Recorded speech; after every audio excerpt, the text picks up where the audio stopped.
O Senhor esteja convosco. Ele está no meio de nós. Proclamação do Evangelho de Jesus Cristo, segundo Mateus. Glória a vós, Senhor. Naquele tempo, disse Jesus a seus discípulos: Eu vos digo, se a vossa justiça não for maior que a justiça dos mestres da lei e dos fariseus, vós não entrareis no reino dos céus. Vós ouviste o que foi dito aos antigos: não matarás. Quem matar será condenado pelo tribunal. Eu, porém, vos digo: todo aquele que se encoleriza com seu irmão será réu em juízo. Ouviste o que foi dito: não cometerás adultério. Eu, porém, vos digo: todo aquele que olhar para uma mulher com o desejo de possuí-la, já cometeu adultério com ela no seu coração. Vós ouvistes também o que foi dito aos antigos: não jurarás falso, mas cumprirás os teus juramentos feitos ao Senhor. Eu, porém, vos digo: não jureis de modo algum, seja o vosso sim, sim, e o vosso não, não. Tudo que for além disso, vem do maligno. Palavra da salvação.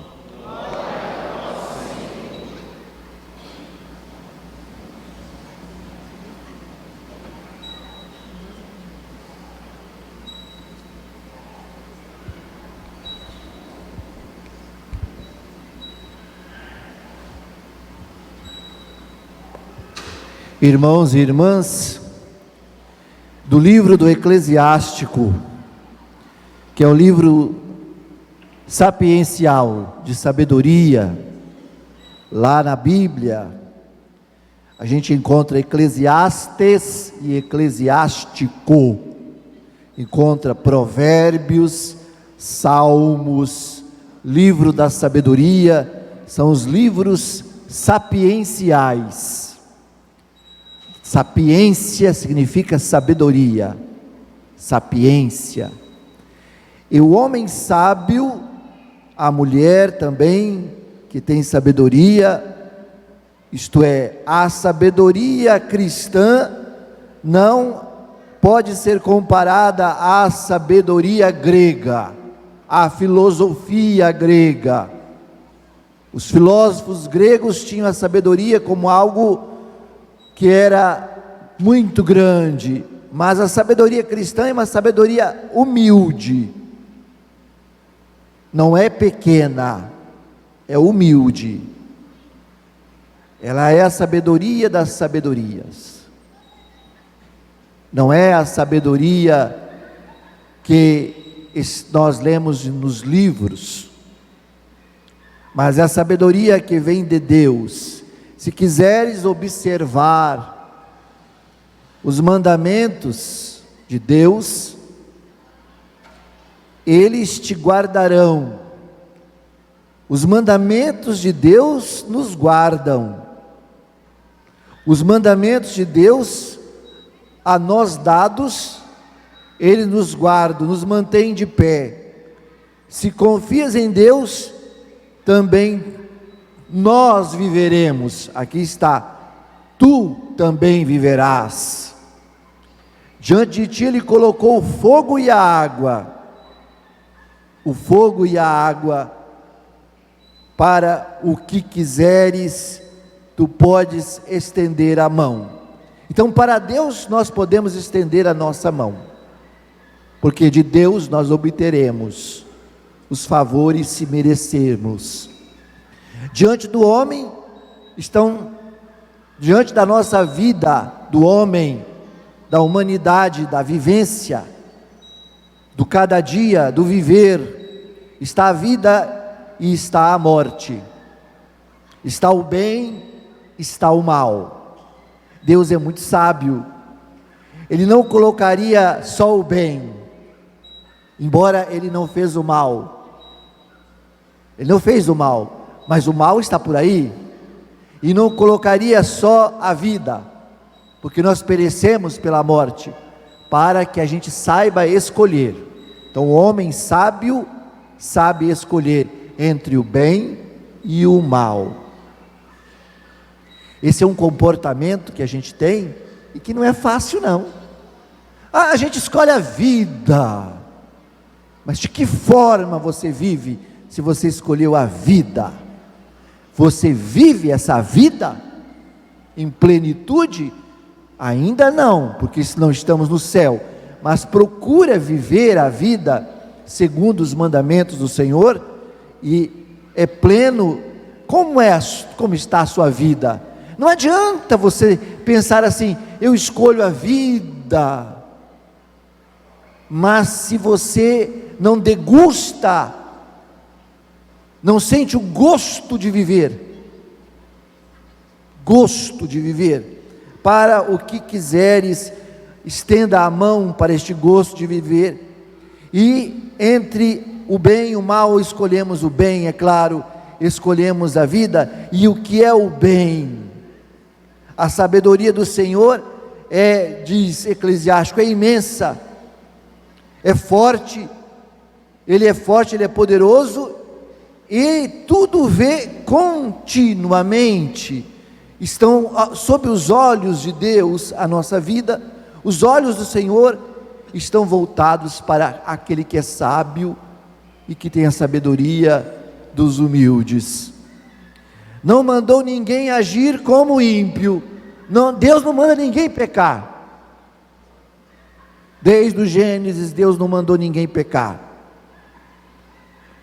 e a ninguém deu licença de pecar, diz o livro de Eclesiástico. Nós não temos licença de pecar. Hoje a gente fala assim com Deus: Senhor, me dá licença que agora eu vou fazer um pecadinho.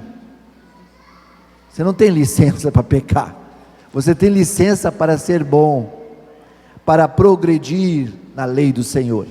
Essa é a licença que é a nós concedida, que é a licença para viver. Agora, quando transgredimos a lei, o amor, nós pecamos. Então, aí não é uma licença, é uma transgressão. A gente faz aquilo que não deve, que não deveria, mas a gente sabe o que está fazendo.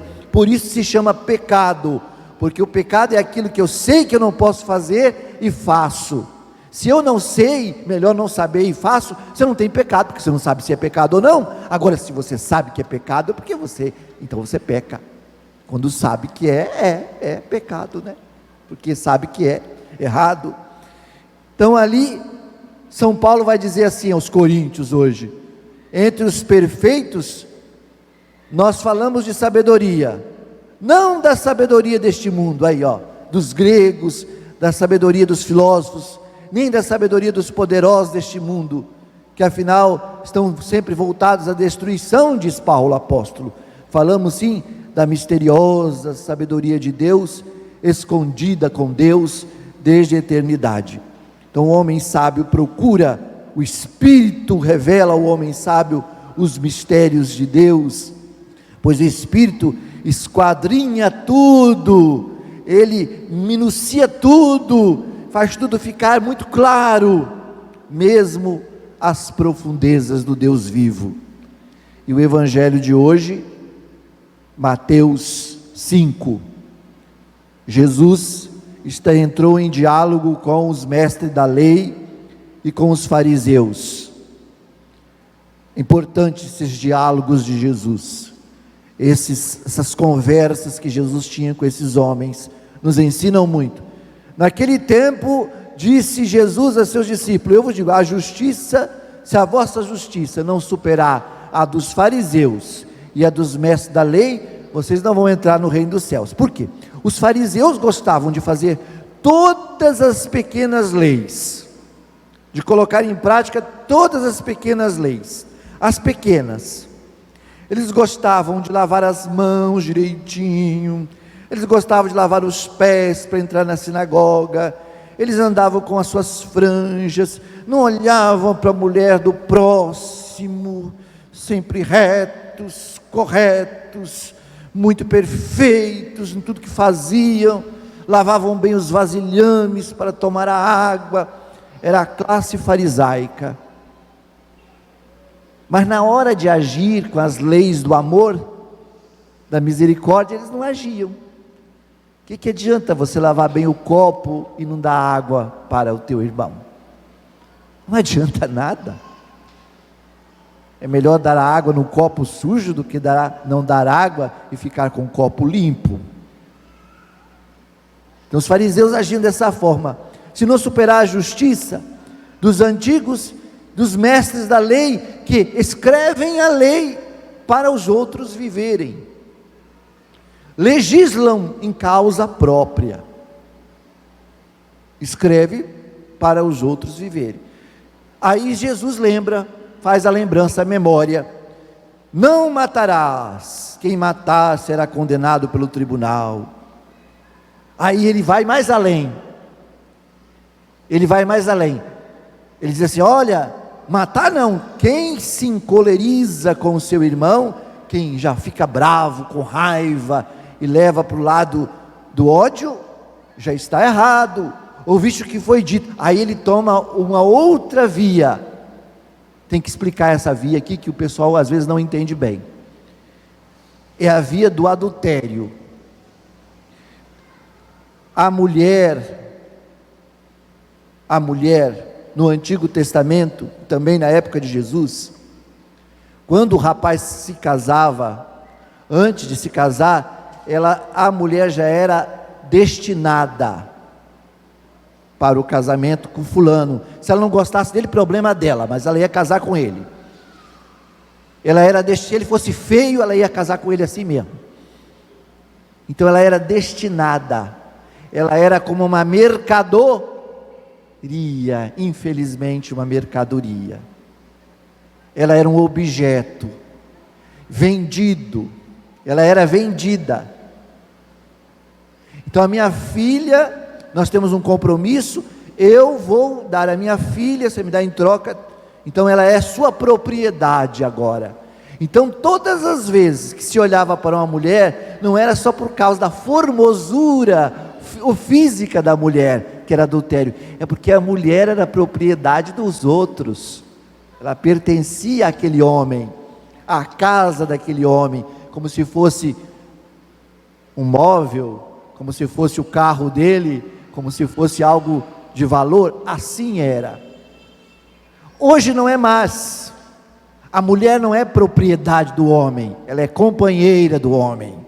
Mas mesmo assim, agora o outro lado, quando olhamos para a mulher dos outros, que não é nossa, e queremos a grama mais verde do próximo, cometemos adultério, porque queremos o que não é nosso. Às vezes o que leva ao adultério não é nem a fraqueza física, é a fraqueza do querer ter o que não é teu. Vocês conhecem que o fruto proibido é o melhor fruto, né? Então o fruto proibido, eu quero aquilo que é proibido, porque é proibido. Mas depois que eu descubro que não é granquê, não serve mais. Depois que abre as cortinas, você vê que não é. Quantos casamentos que vão para o ralo por motivos tão banais, falta de perdão, porque isso e aquilo, brigas insensatas, pequenas, deviam pensar grandes coisas, pensam pequeno, pensam medíocre, bem pequenininho, brigam por qualquer motivo, qualquer ciúminho, qualquer coisinha, e diante da primeira tempestade que vem, lá se vai o casamento, porque a casa está construída sobre a areia e não sobre a rocha do verdadeiro sacramento do matrimônio. E também é lei, é amor, mas ninguém é obrigado a se casar. É aí que está. Onde é que está escrito que você é obrigado a se casar? Não está escrito, não está. Diz que o homem deve tomar uma mulher para si, e a mulher deve tomar um homem para si, mas se tiver vocação para isso, porque se você não tiver vocação para casar, sabe o conselho que eu vou te dar? Não case, mas também não vai ser padre porque você não vai casar, também não vai prestar, esse negócio de empurrar, porque não vai casar, empurra para ser padre, Errado. Para ser padre precisa ser bom pai, que é pai da comunidade. Tem que ter vocação paterna, materna. Então não é empurrar. Não dá para casar, não deu, acabou. Não casou, fica solteiro. Vive a sua vida de solteira também. Não empurre os filhos para a tristeza, para a solidão matrimonial, para a falta de desejo de amor, para fazer filhos apenas, para termos famílias desagregadas, famílias desconstruídas, famílias abandonadas. Não presta. Queremos famílias felizes, com escolhas felizes, rapazes e moças se escolhendo, vivendo o dom de Deus em plenitude. E às vezes não é assim.